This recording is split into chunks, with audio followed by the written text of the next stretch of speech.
কাঠামোকে শেষ করে দেওয়ার জন্য, যেই স্বপ্নকে ধারণ করে জুলাই শহীদের পরিঅপেক্ষা করছে, আজকে 12 তারিখে নির্বাচিত সরকার তারা সেই বিশ্বাস ভঙ্গ করেছে।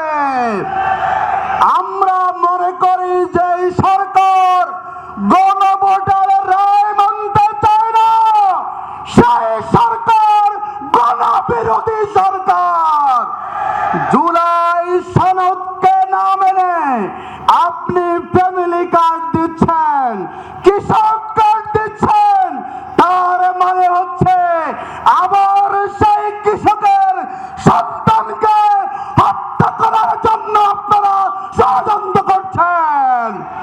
বাংলাদেশের মানুষ কৃষক কার্ড চায় না, ফ্যামিলি কার্ড চায় না, মানুষ চায় যেইভাবে গণভোটে জুলাই সনদ লেখা হয়েছে সেই আলোকে জুলাই সনদকে বাস্তবায়ন করতে হবে। আপনাদের মন গড়া, আপনাদের স্টাইলে কোন ধরনের সংস্কার জুলাই পরিবার মানবে না, বাংলাদেশের জনগণ মানবে না। প্রয়োজনে আবার শ্রমিক জনতা রাস্তায় নামবে, আবার আবু সাইদরা গুলি খাবে, গণভোটের রায় বাস্তবায়ন করতেই হবে আপনাদেরকে।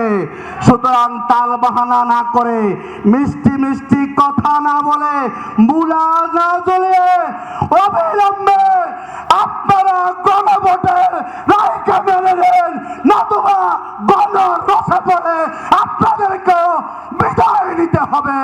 আল্লাহ হাফেজ।